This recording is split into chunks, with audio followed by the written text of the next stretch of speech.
Hello students, welcome to success dot com. मैं Alok sir आज आप लोगों के लिए ज्योग्राफी का नेक्स्ट वीडियो लेकर आया हूं, जिसका नाम वायुमंडल दैट मीन्स एटमॉस्फेयर है। स्टूडेंट्स, वायुमंडल एक ऐसा चैप्टर है जिससे हर परीक्षा में प्रश्न पूछे जाते हैं। सबसे पहला चीज, वायुमंडल का हिस्सा क्या है और वायुमंडल किस स्वरूप में है उसको देखते हैं। हम और आप जानते हैं कि पूरे पृथ्वी के लिए एक वर्ड कहा जाता है कि पृथ्वी का जो सीक्वेंस है वो जैवमंडल के रूप में देखा जाता है। चूंकि हम जानते हैं कि पृथ्वी में जीव जंतु, पेड़ पौधे सभी चीज निवास करते हैं, इसलिए हम लोग पृथ्वी को के लिए एक वर्ड बोलते हैं जैव मंडल। ये जैव मंडल क्या है इस चीज को पहले देखते हैं। जैव मंडल 3 मंडलों को मिलाकर बनता है, जिसमें एक मंडल हम लोगों का कहलाता है वायुमंडल, दूसरा मंडल हम लोगों का कहलाता है जलमंडल और तीसरा मंडल हम लोगों का कहलाता है स्थल मंडल। कई बार क्वेश्चंस यहां से ही सीधा पूछा जाता है कि पृथ्वी में जो प्राणी निवास करते हैं वो कहाँ मौजूद होते हैं, तो कहाँ मौजूद होंगे? वो जैवमंडल में। वायुमंडल, स्थल मंडल और जलमंडल तीनों को जब हम मिलाते हैं तो ये हमारा जैवमंडल बनता है। इसी जैवमंडल का एक हिस्सा जिसका नाम वायुमंडल है, आज हम लोग इसका चर्चा करने जा रहे हैं। स्टूडेंट्स, वीडियो को अंत तक देखें और तमाम क्वेश्चंस और कॉन्सेप्ट को कवर अप करें।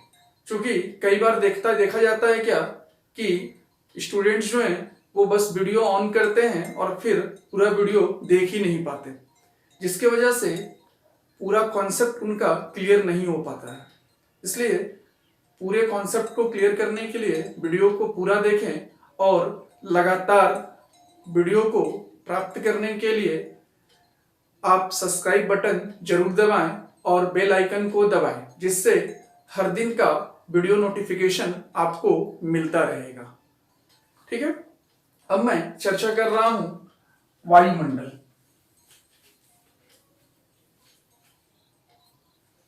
आइए देखते हैं वायुमंडल क्या है।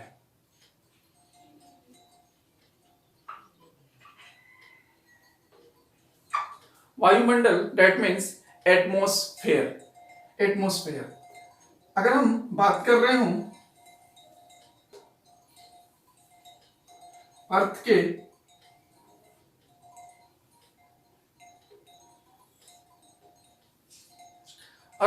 चारों ओर कई गैसीय आवरण की मौजूदगी होती है।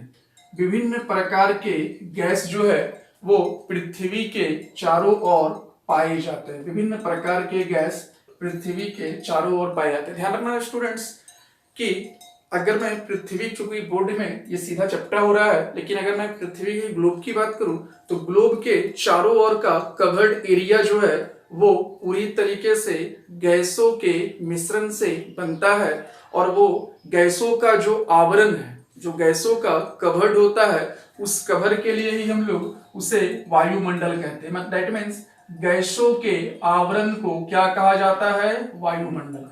डायरेक्ट कई बार यहां से भी क्वेश्चन आता है कि वायुमंडल किसे कहते हैं। ठीक है, तो पृथ्वी पर गैसों का आवरण मतलब उसके कवर्ड को वायुमंडल कहा जाता है।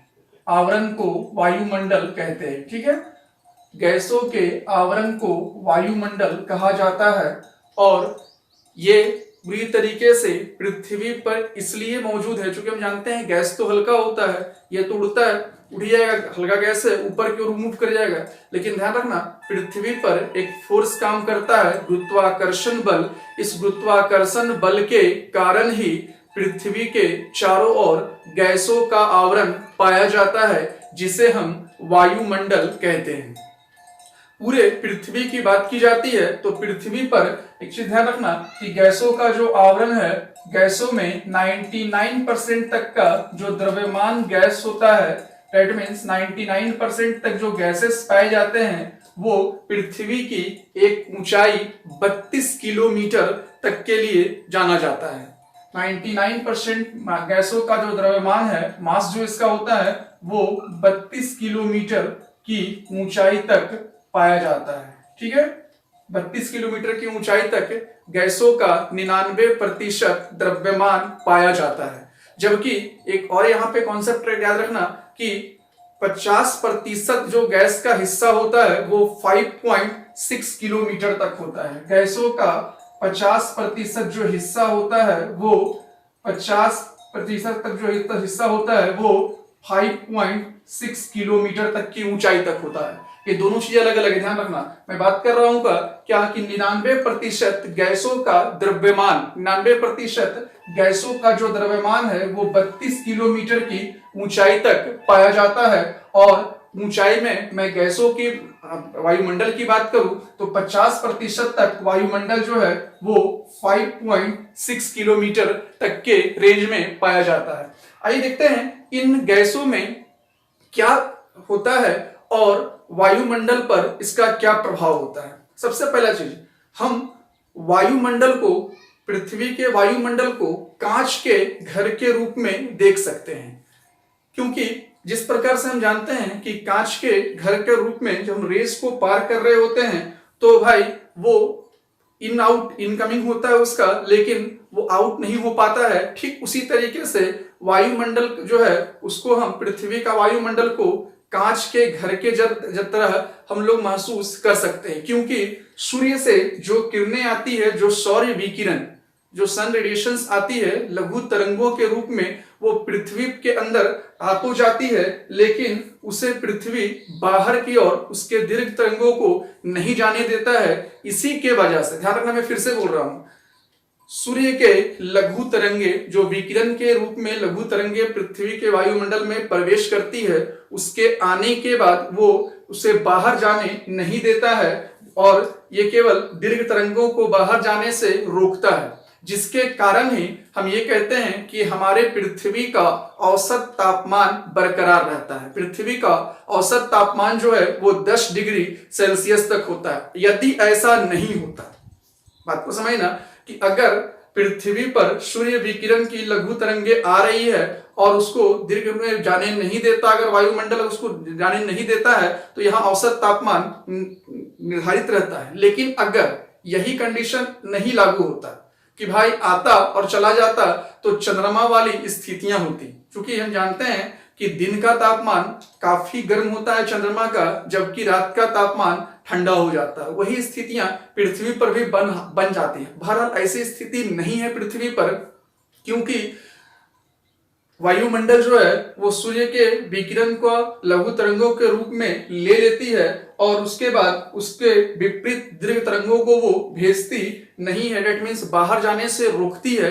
इसी कारण से पृथ्वी का औसत तापमान 10 डिग्री सेल्सियस तक लगभग माना जाता है। अब मैं बात करूंगा पृथ्वी पर के वायुमंडल में कौन कौन सी गैसें होती है। ध्यान रखना, गैसें तो कई हैं, जैसे nitrogen, oxygen, argon, carbon dioxide, neon, helium, krypton, xenon, कई सारे गैसेस हैं, लेकिन केवल 4 गैसों को याद रखना और कभी मत भूलना, ठीक है।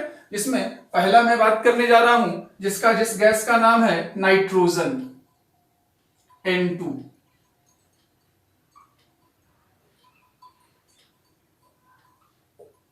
पहला गैस का नाम हो गया नाइट्रोजन, दूसरा गैस का नाम हो गया ऑक्सीजन, तीसरा गैस का नाम हो गया आर्गन और चौथा गैस का नाम हो गया CO2, डेट मीन्स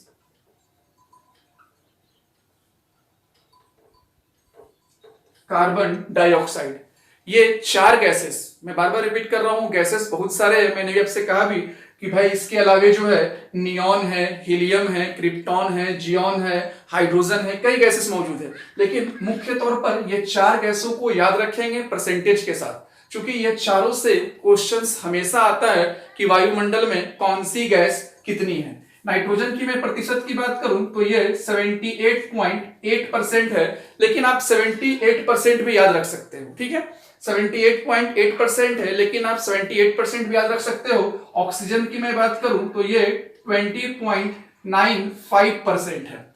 20.95% जो है वो ऑक्सीजन है, लेकिन 21% एग्जाम में पूछा जाता है कि भाई ऑक्सीजन की मात्रा कितनी है, तो वो 21% देता है। ऑर्गन की मैं बात करूं तो सबसे इंपॉर्टेंट क्वेश्चन जो होता है कि पृथ्वी पर कौन सी गैस अक्रिय गैस है। ध्यान रखना, कई बार ये क्वेश्चन आया है कि आर्गन के बारे में कि पृथ्वी पर कौन सी गैस अक्रिय गैस है। तो ध्यान रखना, ऑर्गन जो है एक अक्रिय गैस के तौर पर होता है और इसका परसेंटेज भी पूछता है। इसके परसेंटेज को याद रखिएगा, 0.93% जो होता है इसका मात्रा होता है, ठीक है। और CO2 की मैं बात करूं तो हम लोग सब जानते हैं कि 0.03% जो है वो CO2 की मात्रा होती है। स्टूडेंट्स कभी मत भूलना, क्योंकि यहां से हर टॉपिक्स पे क्वेश्चंस बनता है।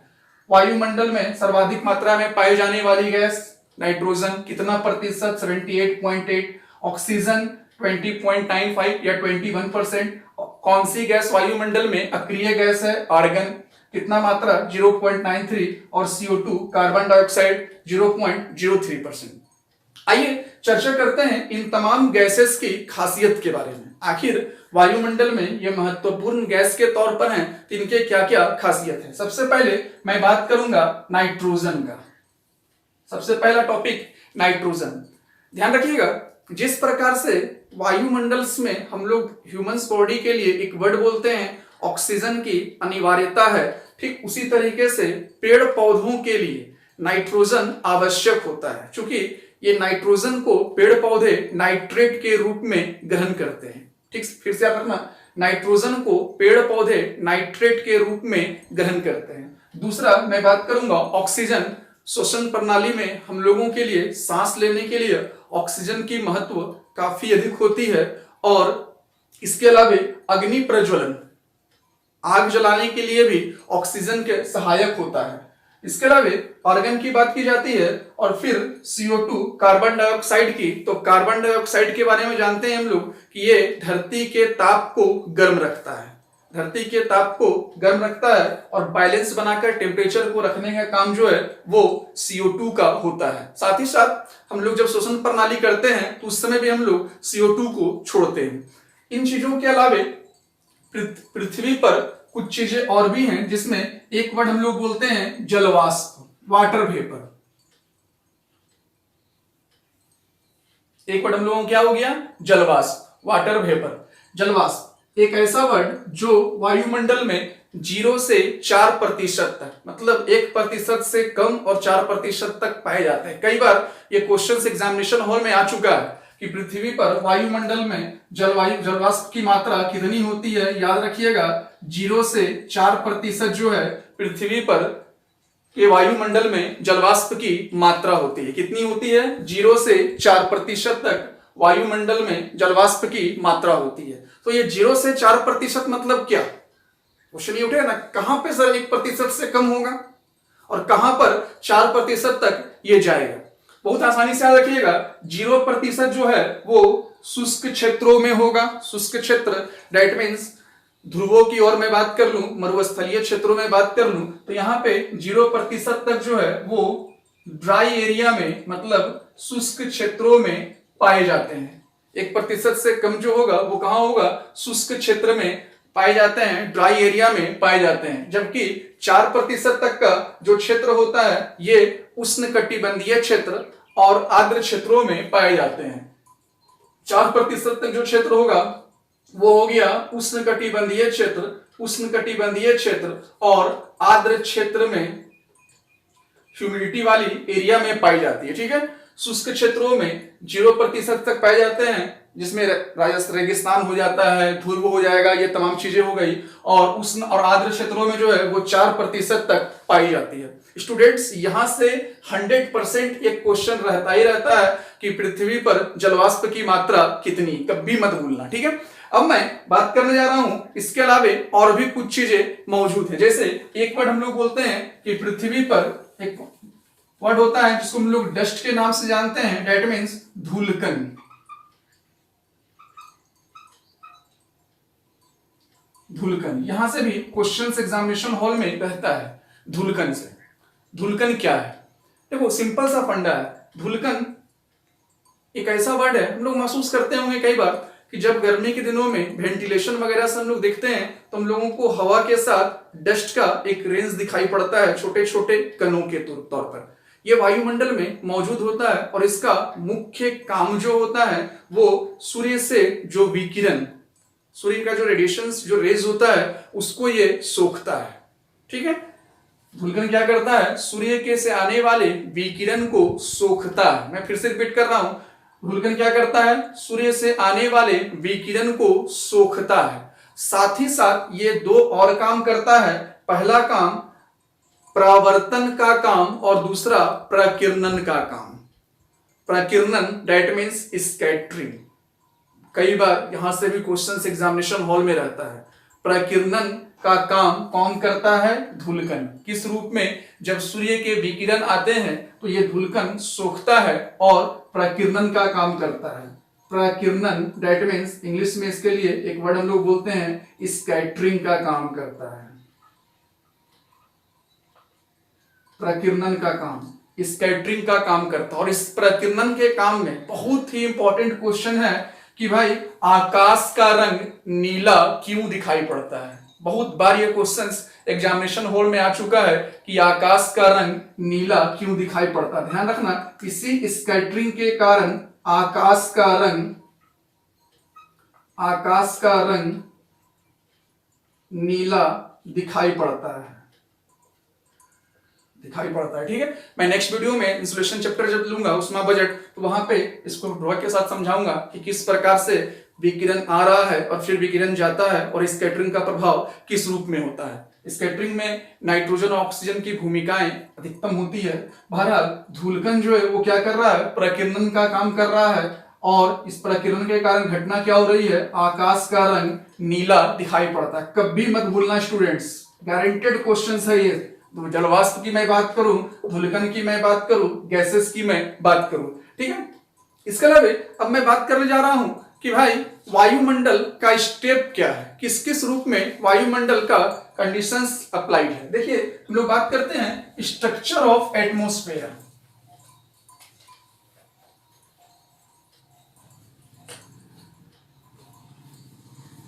स्ट्रक्चर ऑफ एटमॉस्फेयर की मैं बात करूंगा।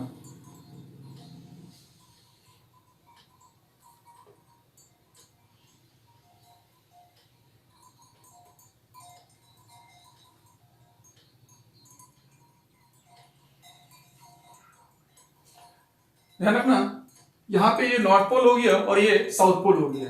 नॉर्थ पोल की ऊंचाई 8 किलोमीटर से 18 किलोमीटर का रेंज में ले रहा हूं और इसके नीचे का ये जो पोजीशन है यहां पर ये पृथ्वी है। ठीक है, ये जो पोजीशन हो गया ये क्या हो गया? हम लोगों का अर्थ हो गया। ये पोजीशन क्या हो गया? अर्थ हो गया। ये 8 से 18 किलोमीटर तक का जो एरिया है इसको हम लोग कहते हैं हिंदी में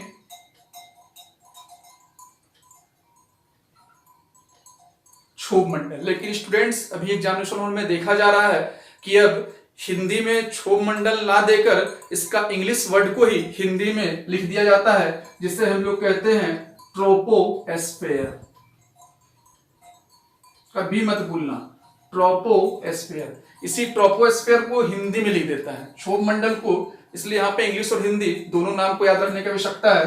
क्षोभ मंडल हिंदी में और इंग्लिश में इसका नाम होता है क्या? ट्रोपोस्फेयर। इसके बाद इसके ऊपर की स्थिति जो होती है यहाँ पे आता है हम लोगों का 18 से इधर 50 किलोमीटर तक और 8 से 50 किलोमीटर तक का एरिया जो होता है यहाँ पे हम लोगों का कहलाता है ये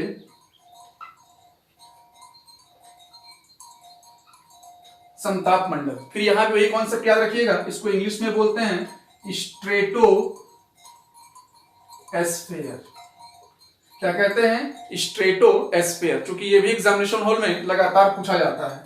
ठीक है, इसके बाद यहां हम लोगों का आता है 80 किलोमीटर तक का ऊंचाई तक, 50 से 80 किलोमीटर तक का जो रेंज होता है इसको हम लोग कहते हैं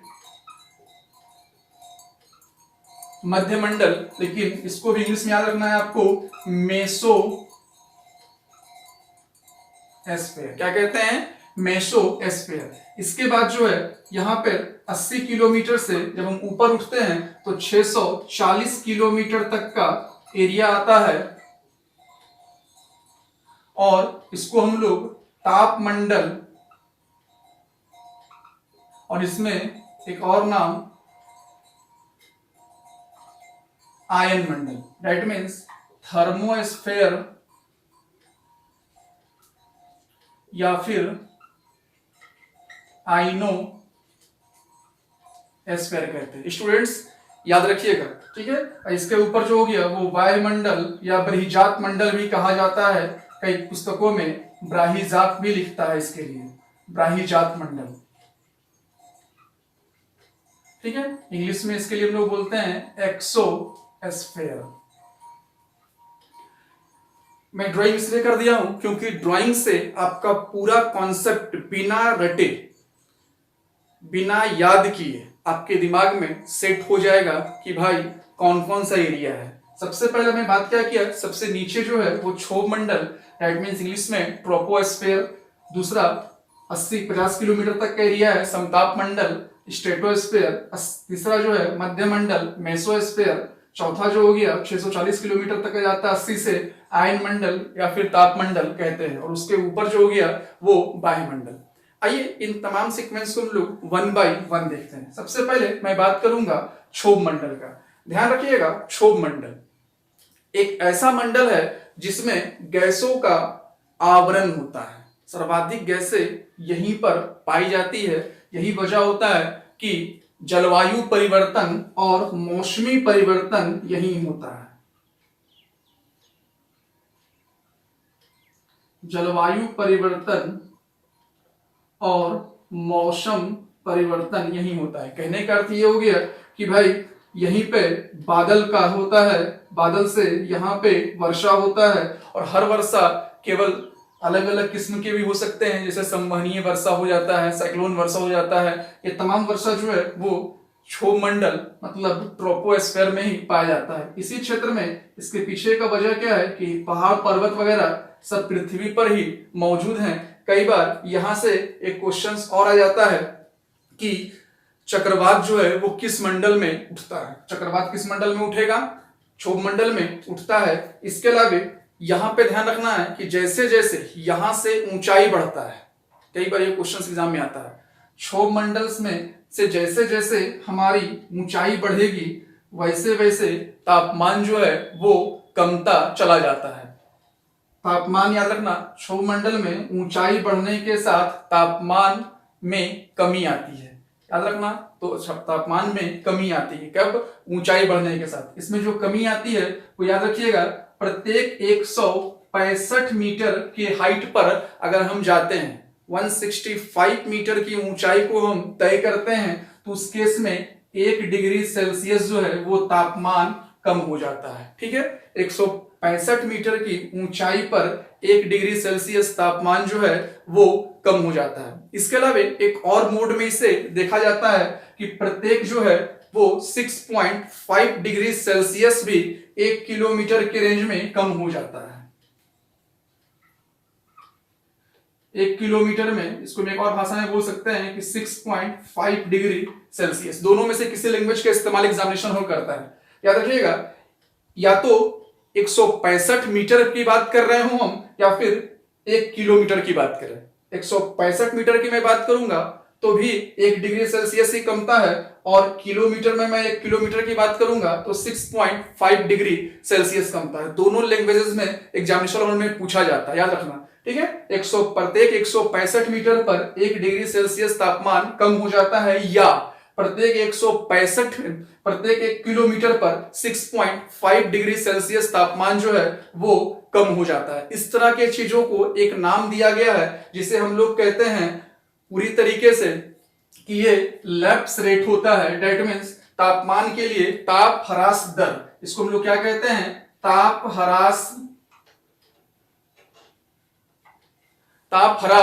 दर के नाम से इसको हम जानते हैं। क्या नाम से? ताप ह्रास दर के नाम से जानते हैं, और इसको हम लोग इंग्लिश में बोल सकते हैं नॉर्मल लैप्स रेट। ठीक है, नॉर्मल लैप्स रेट क्या है? 165 मीटर की ऊंचाई पर 1 डिग्री सेल्सियस कम हो जाना, या फिर अदर किलोमीटर में बात करूं तो 1 किलोमीटर पर 6.5 डिग्री सेल्सियस जो है वो तापमान का कम हो जाना जो है वो क्या कहलाता है? ताप ह्रास दर या फिर नॉर्मल लैप्स रेट के नाम से हम लोग जानते हैं। ठीक है, इसके अलावा जलवायु परिवर्तन, मौसमी परिवर्तन कभी मत भूलना कि इसी हिस्से में होता है। इसी वजह से क्योंकि यहाँ जलवायु परिवर्तन और मौसमी परिवर्तन होता है, इसलिए हम लोग क्षोभ मंडल को एक और नाम से जानते हैं, परिवर्तन मंडल। इसी वजह से एक और नाम बोलते हैं क्या?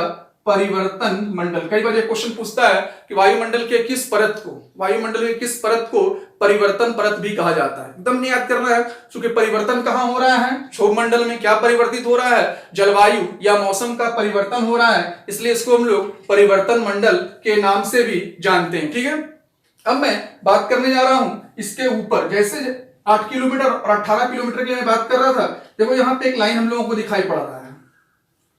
मैंने एक काल्पनिक रेखा यहाँ पे खींचा है। इस काल्पनिक रेखा को हम लोग क्षोभ सीमा कहते हैं। इस काल्पनिक रेखा के लिए हम लोग एक वर्ड बोलते हैं क्या? कि ये क्षोभ सीमा है, जिसकी बीच की मोटाई, औसत मोटाई में कह सकता हूं 1.5 किलोमीटर मोटी होती है। ठीक है, क्षोभ सीमा की औसत मोटाई कितनी होती है? 1.5 किलोमीटर की मोटाई यहां पर ये होती है। ध्यान रखिएगा कि भाई क्षोभ मंडल की जो ऊंचाई होती है वो गर्मियों में बढ़ती है। मैं फिर से रिपीट कर रहा हूं, क्षोभ मंडल की जो ऊंचाई होती है वो गर्मियों में बढ़ती है, जबकि सर्दियों में क्षोभ मंडल की ऊंचाई कम हो जाती है। ये क्वेश्चंस भी कई बार पूछा, और स्वाभाविक सी बात है, याद क्यों करना है? हम जानते हैं जब गैसेस गर्म होगी तो ऊपर उठेगी, तो जब भाई गैसेस ऊपर गर्म होगी, ऊपर उठेगी, डेट मींस क्या होगा? क्षोभ मंडल की ऊंचाई क्या होगी? बढ़ेगी। और जब ठंडा रहेगा तो भाई एयर जो है वो क्या होगा? हवा भारी होगा, तो भारी होगा तो वो क्या होगा? नीचे उतरेगा। याद रहेगा ना? गर्मियों में क्या होता है? गर्मियों में हवा जो है वो गर्म होगा तो ये ऊपर उठेगा, तो जब ऊपर उठेगा तो क्षोभ मंडल की ऊंचाई क्या होगी? बढ़ गई। ठंड में क्या होगा? हवा भारी होगी तो वो नीचे आएगा, दैट मींस क्षोभ मंडल की ऊंचाई क्या हो गई? घट गई। ठीक है, इसके बाद इसके ऊपर मैं आता हूं जिसका नाम समताप मंडल या इंग्लिश में स्ट्रेटोस्फेयर है। समताप मंडल या स्ट्रेटोस्फेयर है। इसको खोजने वाले व्यक्ति का नाम है जेरेंसन डी बॉट। समताप मंडल को पहली बार खोजने वाला इंसान जो थे उनका नाम हो गया जेरेंस डी बॉट। क्या नाम हो गया? जेरेंस डी बॉट। समताप मंडल की खोज किसने की? जेरेंस डी बॉट के द्वारा समताप मंडल की खोज की गई। यहां का खासियत यह होता है कि इसमें बादल नहीं होते हैं, या फिर हम कह सकते हैं बादलों का अभाव होता है। ठीक है, इसमें जलवाष्प का अभाव होता है, वाटर वेपर भी नहीं है, बादल भी नहीं होता है, साथ ही साथ धूलकण भी नहीं होता है, या फिर नाम मात्र का होता है। क्लियर याद रहेगा? समताप मंडल में क्या है? बादल का अभाव होता है, जलवाष्प का अभाव होता है, और धूलकण नाम मात्र के होते हैं। कई बार यहाँ पे कुछ कंडीशंस में, कुछ जगहों पर समताप मंडल के कभी कभी कुछ हिस्सों में हम लोगों को एक विरल बादल दिखाई पड़ता है। विरल दैट मींस पसरा हुआ पतला बादल।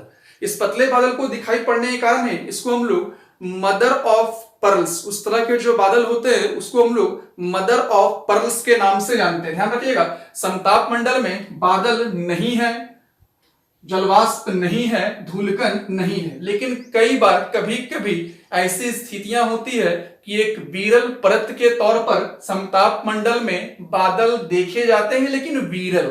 ठीक है, देखे जाते हैं लेकिन विरल देखे जाते हैं। इस कंडीशंस में अगर वो दिखते हैं तो उस तरह के बादलों के लिए हम लोग जो वर्ड बोलते हैं वो मदर्स ऑफ पर्ल के नाम से उसे जानते हैं। मदर ऑफ पर्ल्स के नाम से उसे जानते हैं। क्या बोलते हैं उसे? Mother of pearls. क्या बोलते हैं उसे? Mother of pearls. किसे?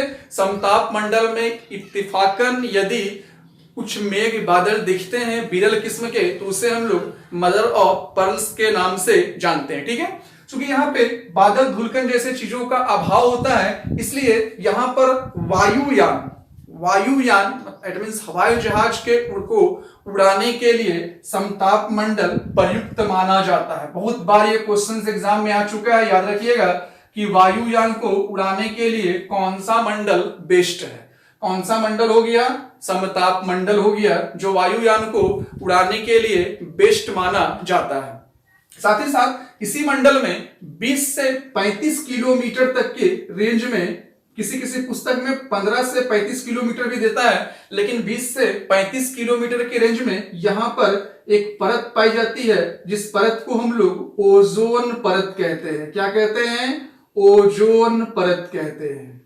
ओजोन परत के नाम से जानते हैं। कहां पाया जाता है? समताप मंडल में 20 से 35 किलोमीटर। ओजोन परत के बारे में हम लोग सब लोग जानते हैं कि भाई ये सूर्य से आने वाले अल्ट्रावायलेट रे, पराबैंगनी किरणों को सोखता है, और इसको अभी जो नुकसान पहुंच रहा है वो पृथ्वी से क्लोरोफ्लोरोकार्बन CFC के कारण इसको नुकसान पहुंच रहा है। और ओजोन के बारे में ये कहा जा रहा है कि इसमें छिद्र हो रहा है, जिसके वजह से धरती का तापमान डे बाय डे बढ़ रहा है। लेकिन अभी वर्तमान समय में विश्व स्तर पर ओजोन परत दिवस भी मनाया जा रहा है, ताकि लोगों को जागरूक किया जाए इसे बचाने के लिए।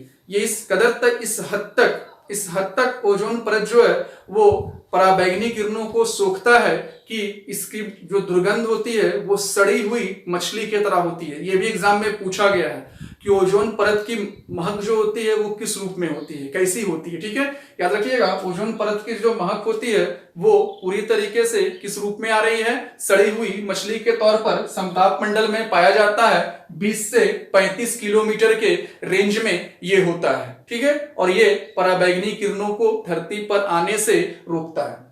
इसके बाद मैं बात करूंगा मध्य मंडल। हाइट इसकी क्या है? 50 किलोमीटर से 80 किलोमीटर तक का जो एरिया होता है वो मध्य मंडल। देखो ध्यान रखना, जैसे जैसे अभी यहां से हम लोग पढ़ रहे थे ना कि जैसे जैसे ऊंचाई बढ़ेगा तापमान क्या होगा? कमता चला जाएगा। तो यहाँ पर जैसे जैसे ऊंचाई बढ़ा तो यहाँ पे तापमान जो है वो कमता चला जाता है, और मध्य मंडल में जो तापमान होता है वो -100 डिग्री सेल्सियस तक पहुंच जाता है। मध्य मंडल में जो तापमान होता है वो -100 डिग्री सेल्सियस तक पहुंच जाता है। और ये पूरी तरीके से यहाँ पर एक कंडीशन अप्लाइड होता है कि यहाँ के जो बादल होते हैं उन बादलों की स्थितियां जो है वो पूरी तरीके से निषादयुक्त मेघ कहलाता है। चूंकि -100 डिग्री तक पहुंच जाने का मतलब हो गया कि ये यहाँ पे जो मेघ है वो निषादयुक्त मेघ यहाँ पर कहलाता है। निषादयुक्त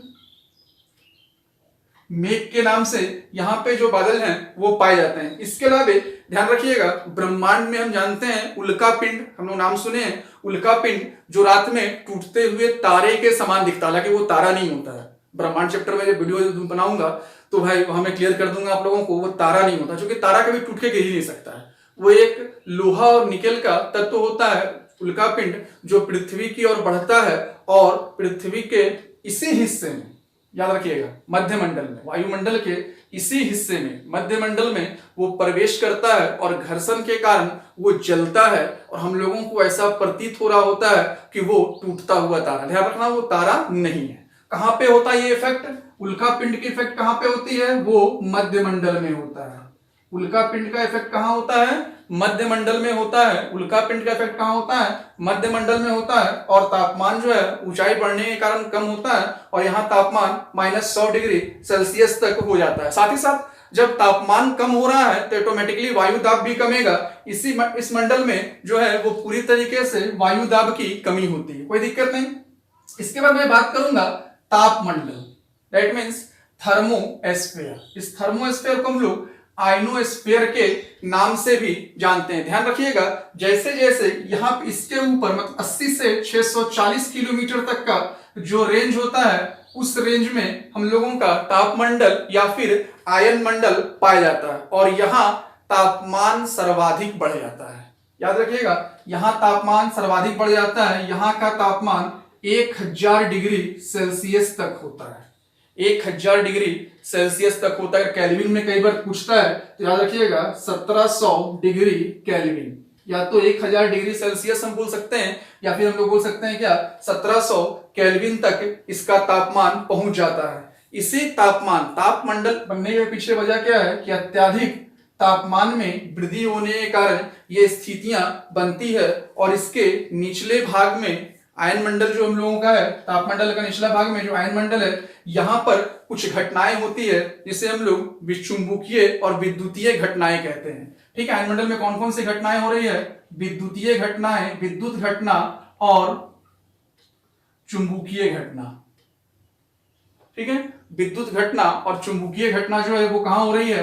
तापमंडल में, मतलब आयन मंडल में हो रही है। विद्युतीय घटना या फिर चुंबकीय घटना होती है। कहा जा सकता है कि तापमान इस कदर यहाँ पे बढ़ा होता है, हम देख रहे हैं 1000 डिग्री सेल्सियस, हम बोल रहे हैं कि यहाँ की जितनी गैसेस होते हैं वो सारी गैसेस आयनीकृत हो जाती है। इस हद तक तापमान होता है कि तमाम गैसेस जो है वो चार्जेबल हो जाता है, डेट मीन्स आयनीकृत हो जाता है। और इसी आयनीकृत होने की वजह से आयन मंडल को हम लोग 3 पार्ट में बांटते हैं। याद रखिएगा, आयन मंडल का हम लोग उपमंडल बनाते हैं। आयन मंडल को क्या करते हैं हम लोग? आयन मंडल का हम लोग उपमंडल बनाते हैं, जिसमें सबसे निचला स्तर जो होता है वो डी सतह, डी लेयर कहलाता है।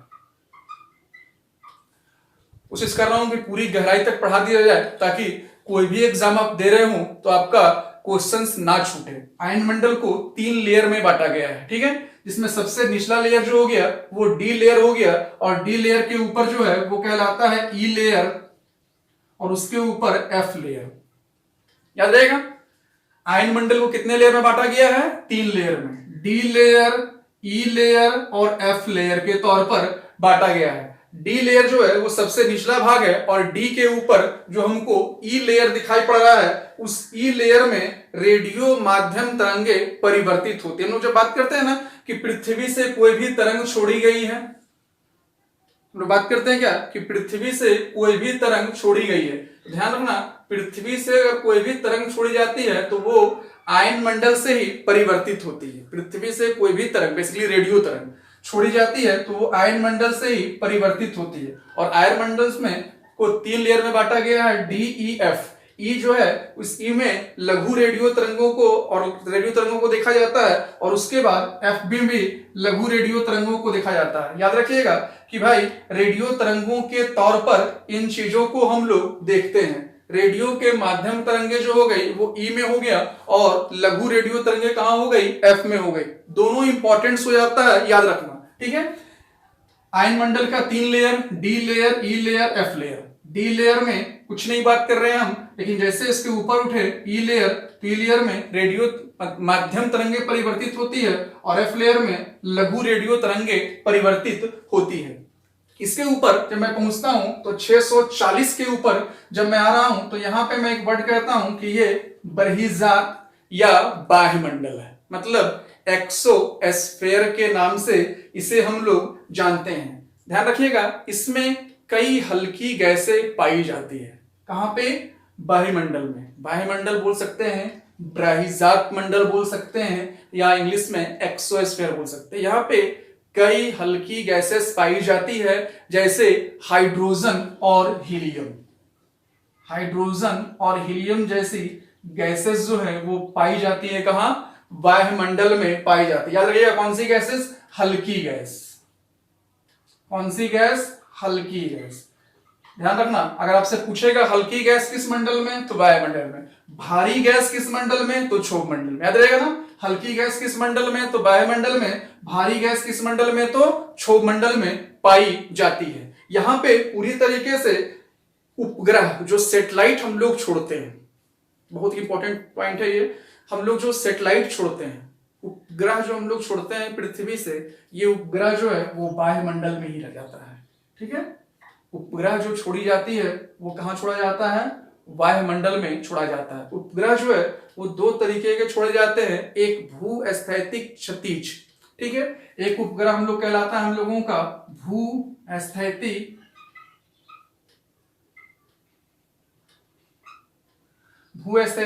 कक्षा के तौर पर जो हम लोग छोड़ रहे होते हैं वो, और एक हम लोगों का हो जाता है ध्रुवीय स्थैतिक।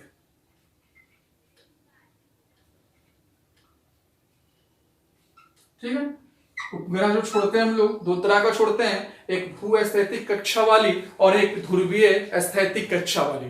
ठीक है। भूस्थैतिक कक्षा वाली जो छोड़ी जाती है ये 36,000 किलोमीटर की ऊंचाई पर जाती है। 36,000 किलोमीटर की ऊंचाई पर कौन सी कक्षा वाली? भूस्थैतिक कक्षा वाली उपग्रह जो है वो 36,000 किलोमीटर तक की ऊंचाई तक। कई बार ये क्वेश्चन एग्जाम में आया है, ठीक है।